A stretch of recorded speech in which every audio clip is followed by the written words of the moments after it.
नमस्कार प्रिय विद्यार्थियों, यह है कीर्तिमान एकेडमी ऑफिशियल यूट्यूब चैनल। मैं पूजा मैम हाजिर हूँ आपके लिए टीजीटी, पीजीटी, एलटी, जीआईसी इत्यादि आगामी परीक्षाओं के लिए हिंदी का मॉक टेस्ट 3 लेकर। तो आइए आज की वीडियो हम शुरू करते हैं। मैं पिछली वीडियो जो दी थी वो आप लोगों को समझ में आ रहा होगा, अच्छा लग रहा होगा, तो बहुत अच्छा। अगला सेट मैं शुरू करती हूँ। प्रश्न संख्या 1 है, कर्तृकर्मणो कृति इत्यनेन सूत्रेण का विभक्ति विध्यते। इसमें कौन सी विभक्ति है? इसमें विकल्प बी होगा षष्ठी विभक्ति। अगला क्वेश्चन है, रामः रावणम ममार में कौन सा लकार है? विकल्प ए लीट लकार है। प्रश्न संख्या 3, पितृ शब्द के प्रथमा बहुवचन का रूप है। इसमें विकल्प सी पितरः होगा। अगला क्वेश्चन है, सज्जन का संधि विच्छेद होगा। विकल्प सी सत धन जन, विकल्प सी होगा। अगला प्रश्न आपका है, आंख का काजल चुराना मुहावरे का अर्थ है। विकल्प ए होगा सामने या पास की वस्तु चुरा लेना। अगला प्रश्न आपका है, किस वाक्यांश के लिए सही शब्द लिखा गया है? तो इसमें विकल्प डी आपका सही है वाक्यांश, कलम की कमाई खाने वाला मत्स्यजीवी कहलाता है। अगला प्रश्न आपका है, उसने खा लिया होगा अर्थ की दृष्टि से किस प्रकार का यह वाक्य है? इसमें विकल्प डी होगा संदेहवाचक है। अगला प्रश्न आपका है, निम्नलिखित शब्दों में से एक की वर्तनी शुद्ध है। इसमें विकल्प बी आकंठ, यह वर्तनी शुद्ध है आपकी। अगला प्रश्न है, आदान के लिए विलोम शब्द है। विकल्प डी प्रदान होगा। अगला प्रश्न आपका है, अतिवृष्टि का उचित विलोम दिए गए विकल्पों में से क्या होगा? इसमें विकल्प बी ए होगा अनावृष्टि। अगला क्वेश्चन है आपका, कौन से शब्द युग्म का अर्थ भेद सही नहीं है? इसमें विकल्प बी होगा आपका अचला, अचल, अचला, पर्वत, नारी। अगला प्रश्न आपका है, कामदेव का पर्यायवाची शब्द कौन सा है? इसमें विकल्प सी होगा मनोज। अगला प्रश्न आपका, निम्नांकित में से कौन सा शब्द सूर्य का पर्यायवाची नहीं है? इसमें विकल्प ए है रश्मि। अगला प्रश्न आपका है, निम्नलिखित में कौन सा शब्द देशज है? इसमें विकल्प ए डिबिया देशज शब्द है। अगला प्रश्न आपका, कौन सा शब्द रूप तत्सम है? इसमें विकल्प ए कर्म शब्द तत्सम है। अगला प्रश्न है, स्वाभाविक, स्वागत इन दोनों शब्दों में कौन सा उपसर्ग लगा है? इसमें विकल्प सी होगा, दोनों में क्रम स्व और सु उपसर्ग लगे हैं। अगला प्रश्न आपका है 17, उस शब्दांश को क्या कहते हैं जो किसी शब्द से पूर्व लगाकर उस शब्द का अर्थ बदल देता है? जिसे उपसर्ग कहते हैं, जो कि विकल्प बी होगा। अगला प्रश्न आपका है, लौकिक शब्द में प्रत्यय है कौन सी? विकल्प डी है आपका उत्तर इक प्रत्यय। प्रश्न संख्या अगला है आपका, इन युग्मों में से कौन सा सही नहीं है? तो इसमें विकल्प सी सही नहीं है, राम लक्ष्मणो, ये अव्ययी भाव समास बताया गया है, जबकि ये गलत है। अगला प्रश्न है, चौराहा में कौन सा समास है? इसमें विकल्प डी होगा द्विगु समास है। अगला प्रश्न आपका है, प्रजाहित में कौन सा समास है? इसमें विकल्प बी तत्पुरुष समास का प्रयोग किया गया है। अगला प्रश्न आपका है, धर्म बुद्ध में समास कौन सा है? इसमें कर्मधारय समास होगा, जो विकल्प सी में है। अगला प्रश्न है, पवन शब्द में कौन सी संधि है? इसमें अयाद संधि होगी, जो विकल्प सी में दिया गया है। अगला प्रश्न आपका, कह धन अपि की संधि होगी, इसमें को अपि होगा, जो कि विकल्प डी में है। अगला प्रश्न आपका है, उच्छिष्ट शब्द का सही संधि विच्छेद होगा, उत धन शिष्ट, ये विकल्प ए आपका उत्तर होगा। अगला प्रश्न है, दिग्गज का संधि विच्छेद क्या होगा? इसका विकल्प डी होगा दिक धन गज।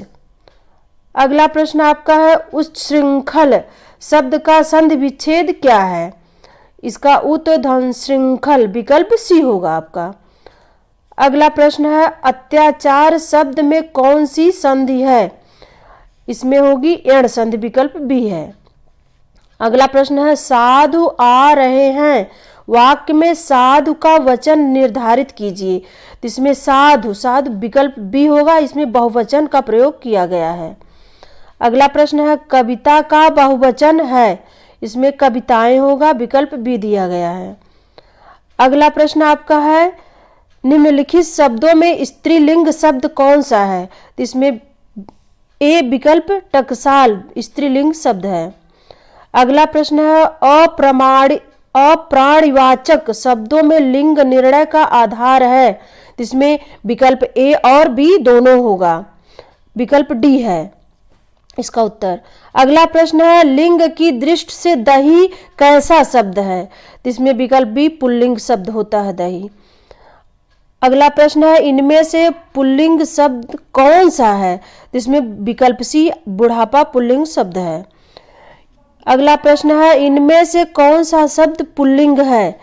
विकल्प सी खटमल पुल्लिंग शब्द है। अगला प्रश्न आपका कर्म कारक की विभक्ति है। इसमें विकल्प सी को कर्म कारक की विभक्ति है। अगला प्रश्न आपका है कारक के कितने भेद हैं। विकल्प डी 8 भेद होते हैं। अगला प्रश्न है निम्नलिखित वाक्यों में से एक में करण कारक के विभक्ति चिन्ह का प्रयोग हुआ है। ये विकल्प ए होगा उत्तर इसका। अगला प्रश्न आपका है मेरी लड़की कौन है, वाक्य में कौन सा कारक है। नीचे दिए गए वाक्यों में से सही विकल्प की पहचान कीजिए। इसमें संबंध कारक है, जो विकल्प ए सही है। अगला प्रश्न आपका निम्नलिखित में से कौन सा शब्द विशेषण है। इसमें सौतेला विशेषण शब्द, जो कि विकल्प सी है। अगला प्रश्न आपका है वह ऊपर नीचे जाता है, वाक्य में अव्यय पद कौन सा है। इसमें ऊपर नीचे आपका अव्यय पद होगा, जो विकल्प डी है। अगला प्रश्न है आपका राम धीरे धीरे टहलता है, वाक्य में क्रिया विशेषण है। इसमें क्रिया विशेषण आपका धीरे धीरे होगा, जो विकल्प सी दिया गया है। अगला प्रश्न आपका है किस शब्द भेद का प्रयोग नाम पद के स्थान पर नहीं होता है। इसमें विकल्प डी होगा क्रिया। अगला प्रश्न आपका निम्नलिखित में से एक कथन सही है। ये विकल्प ए होगा, सभी स्वर सघोष होते हैं। अगला प्रश्न है आपका इनमें से कौन सा युग्म अघोष ध्वनि है। तो विकल्प सी है प और फा। अगला प्रश्न आपका दृश्य श्रव्य काव्य से क्या अभिप्राय है। इसमें विकल्प सी होगा आपका उत्तर। अगला प्रश्न आपका है मुस्लिम शासकों के समय भारत में न्यायालयों की भाषा कौन सी थी। इसमें विकल्प डी आपका उत्तर होगा अरबी फारसी।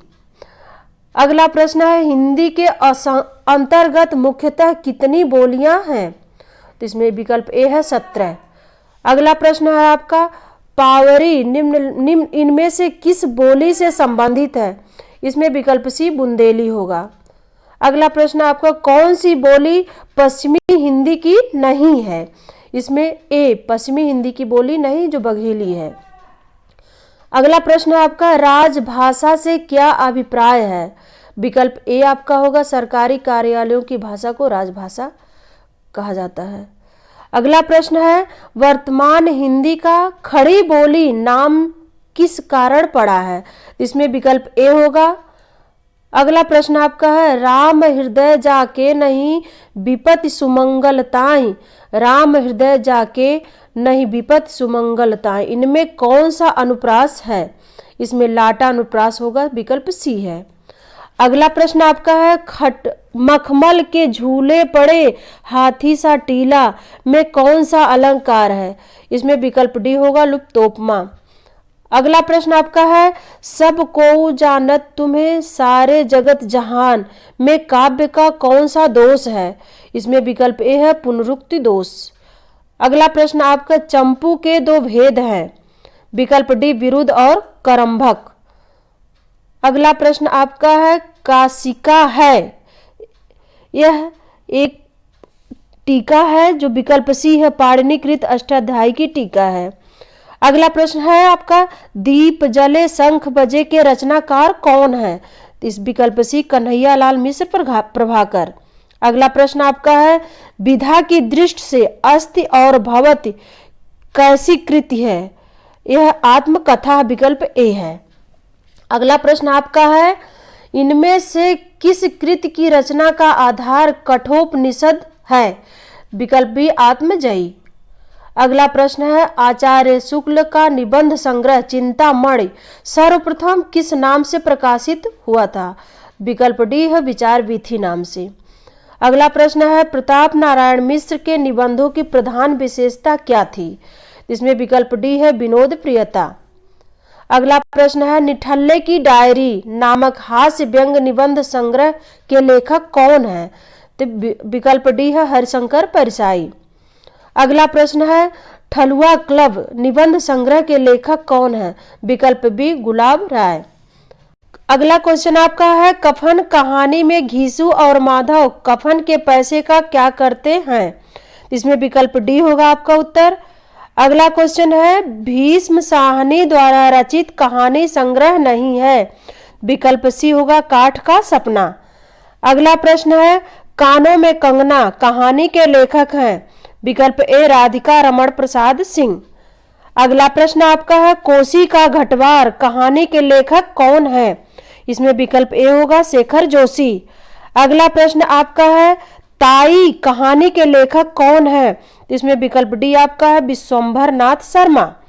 अगला प्रश्न है, खंजन नयन के रचनाकार कौन है? इसमें अमृतलाल नागर, विकल्प डी में है। अगला प्रश्न है, मैला आंचल का प्रकाशन कब हुआ था? विकल्प बी उत्तर होगा आपका 1954। अगला प्रश्न आपका है, गोदान की भाषा के संदर्भ में कौन सा वाक्य गलत है? इसमें विकल्प सी कठिन भाषा आपका उत्तर होगा। अगला प्रश्न आपका है, सुरंग में सुबह उपन्यास के लेखक कौन है? तो विकल्प बी है मिथिलेश्वर। अगला प्रश्न आपका है, मैला आंचल किस प्रकार का उपन्यास है? तो इसमें विकल्प सी होगा आंचलिक उपन्यास है। अगला प्रश्न आपका है, वामन दास इनमें से किस उपन्यास का पात्र है? इसमें मैला आंचल होगा, विकल्प डी होगा आपका। अगला प्रश्न है, हिंदी का प्रथम मौलिक उपन्यास है। इसमें परीक्षा गुरु पहला, विकल्प ए होगा। अगला प्रश्न है, हिंदी में नॉवल के अर्थ में उपन्यास पद का प्रथम प्रयोग किसने किया? विकल्प बी आपका उत्तर होगा भारतेंदु हरिश्चंद्र जी ने। अगला प्रश्न है, गरीबी और जहालत इस रोग के दो कीटाणु हैं। मैला आंचल में यह वाक्य किसका है? विकल्प डी प्रशांत का यह वाक्य है। अगला प्रश्न आपका है, ठेठ हिंदी का ठाठ किस विधा की रचना है? यह उपन्यास विधा की रचना, जो विकल्प डी उत्तर होगा। अगला प्रश्न आपका है, राधा कृष्ण ने गोवध की समस्या का निवारण करने हेतु कौन सा उपन्यास लिखा था? इसमें विकल्प ए उत्तर होगा निस्सहाय हिंदू। अगला प्रश्न आपका है, आचार्य रामचंद्र शुक्ल ने पहला अंग्रेजी ढंग का मौलिक उपन्यास कौन सा माना था? विकल्प डी होगा श्रीनिवास दास का है परीक्षा गुरु। अगला प्रश्न आपका, इंदर सभा के लेखक कौन है? इसमें अमानत, विकल्प बी उत्तर होगा आपका। अगला प्रश्न आपका है, भारतेंदु हरिश्चंद्र कृत कौन सा नाटक अनुदित रचना है? विकल्प सी विद्या सुंदर। अगला प्रश्न है, दूसरा दरवाजा किस विधा की रचना है? तो ये नाटक विधा की रचना, जो विकल्प ए है। अगला प्रश्न है, ध्रुव स्वामिनी नाटक की रचना किसने की है? तो इसमें विकल्प डी होगा जयशंकर प्रसाद की रचना है। अगला प्रश्न है, विलक्षण बात यह है कि आधुनिक गद्य साहित्य की परंपरा का प्रवर्तन नाटक से हुआ है। उपर्युक्त कथन किस इतिहासकार का है? ये आचार्य रामचंद्र शुक्ल का है, जो विकल्प डी में दिया गया है। अगला प्रश्न आपका है, प्रसाद जी के नाटकों में स्कंद गुप्त को श्रेष्ठ किसने कहा है? तो विकल्प बी होगा आचार्य रामचंद्र शुक्ल जी ने कहा है। अगला प्रश्न है, इनमें से कौन सा नाटक भारतेंदु जी का नहीं है? तो विकल्प डी रणधीर प्रेम मोहिनी इनका नहीं है। अगला प्रश्न आप है, इनमें से कौन सा कवि नकेनवाद से जुड़ा है? तो विकल्प ए है केसरी कुमार। अगला प्रश्न आप लोगों का है, प्रगतिवादी कवियों में अपनी विचारधारा से कट्टरता पूर्वक जुड़े रहने वाले कवि कौन हैं? तो इसमें विकल्प बी आपका गजानन माधव मुक्तिबोध जी हैं। अगला प्रश्न है निम्नलिखित में से कौन सी रचना महाकाव्य नहीं है? तो इसमें विकल्प डी पल्लव। अगला प्रश्न है शेर सिंह का शस्त्र समर्पण के रचनाकार कौन माने जाते हैं? तो विकल्प डी है जयशंकर प्रसाद जी। अगला प्रश्न है अग्निपथ के पार चंदन चांदनी का देश किसकी पंक्ति है यह? तो विकल्प बी महादेवी वर्मा जी का है। अगला प्रश्न है कामायनी किसकी पुत्री थी? तो इसमें विकल्प सी होगा काम की। अगला प्रश्न आपका है सुमित्रा नंदन पंत की काव्य कृति नहीं है, ये दीपशिखा उनकी काव्य कृति नहीं, जो विकल्प ए है। अगला प्रश्न है अपराजिता के लेखक कौन है? विकल्प बी अंचल। अगला प्रश्न है रत्नाकर कृत गंगावतरण किस छंद में लिखा गया है? यह विकल्प सी होगा रोला छंद में लिखा गया है। अगला प्रश्न है दिवस का अवसान समीप था गगन था कुछ लोहित हो चला तरु शिखा पर थी अब राजती कमलिनी कुल बल्लभ की प्रभा। यह काव्य पंक्तियों का संबंध किससे है? तो यह विकल्प सी प्रिय प्रवास से होगा। अगला प्रश्न आपका उद्धव शतक के रचनाकार कौन है? विकल्प बी होगा जगन्नाथ दास रत्नाकर जी। अगला प्रश्न आपका है जो हो मैंने आप कई बेर परिश्रम किया कि खड़ी बोले में कुछ कविता बनाऊं पर वह मेरे चित्तानुसार नहीं है, यह कथन किसका है? तो यह विकल्प बी भारतेंद्र हरिश्चंद्र जी का है। मुझे आशा है कि आप लोगों को यह सेट अच्छा लग रहा होगा। मैं अगले क्वेश्चन पे चलती हूँ। भारत भारती के रचनाकार कौन है? विकल्प डी मैथिली शरण गुप्त जी होंगे। अगला प्रश्न है फागु की भीर अभीरन में गही गोविंद लय गए भीतर गोरी, इसके रचनाकार कौन है? तो यह विकल्प सी होगा पद्माकर जी। अगला प्रश्न है अभिधा उत्तम काव्य है मध्य लक्षणालीन अधम व्यंजना रस विरस उल्टी कहत नवीन, शब्द शक्ति के विषय में निम्नलिखित कथन यह किसका है? तो ये विकल्प सी होगा देव कवि हैं इसके। अगला प्रश्न है भाषा बोल न जानही जिनके कुल के दास, यह कथन किस कवि का है? यह विकल्प बी होगा केशव दास जी का है। अगला प्रश्न है निम्नलिखित में से कौन सा मतिराम का ग्रंथ नहीं है? तो इसमें विकल्प बी होगा रस विलास, इनका ग्रंथ नहीं है। अगला प्रश्न है किसी कवि का यश उसकी रचनाओं के परिमाण के हिसाब से नहीं होता है बल्कि गुण के हिसाब से होता है। शुक्ल जी का यह कथन किस रीतिकालीन कवि के संबंध में है? तो यह बिहारी के मत में है, संबंध में है, विकल्प सी उत्तर होगा आपका ये। अगला प्रश्न है नहीं पराग नहीं मधुर मध नहीं विकास इहि काल अली कली ही सौ विध्यो आगे कौन हवाल, उपर्युक्त काव्य पंक्तियां किस भाषा में है? तो विकल्प बी होगा ब्रज भाषा में। अगला प्रश्न आपका है इनमें से कौन सी रचना सेनापति की है? तो विकल्प डी उत्तर होगा कवित रत्नाकर जी।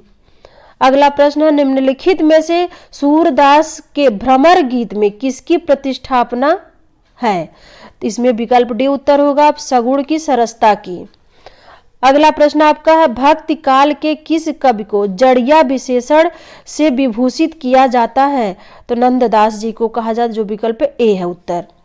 अगला प्रश्न है शुद्धाद्वैत दर्शन के प्रवर्तक आचार्य का नाम क्या है? विकल्प डी होगा वल्लभाचार्य जी।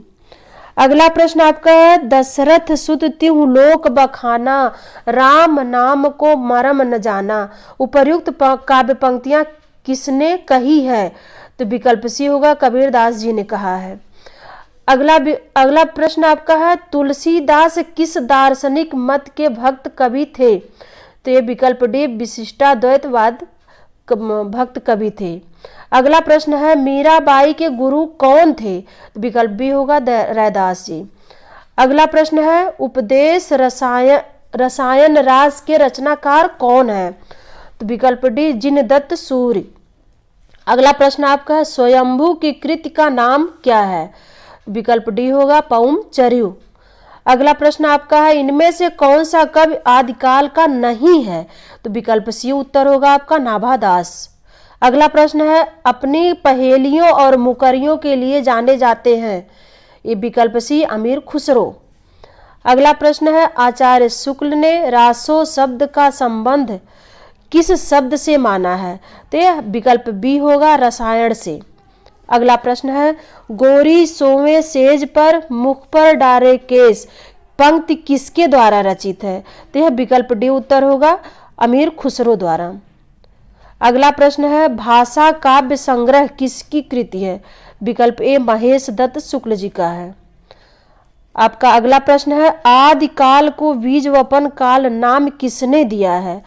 तो विकल्प सी आचार्य महावीर प्रसाद द्विवेदी जी ने दिया है। अगला प्रश्न आपका, हिंदी शब्दानुशासन के लेखक कौन है? विकल्प डी किशोरीदास वाजपेयी जी हैं। अगला प्रश्न आपका है, किस इतिहास लेखक ने अपने इतिहास ग्रंथ में लगभग 5000 कवियों का विवरण दिया है? तो पहला विकल्प होगा मिश्र बंधु। अगला प्रश्न है, निम्नलिखित में भाववाचक संज्ञा शब्द है? जिसमें विकल्प सी आपका उत्तर होगा बुद्धिमत्ता।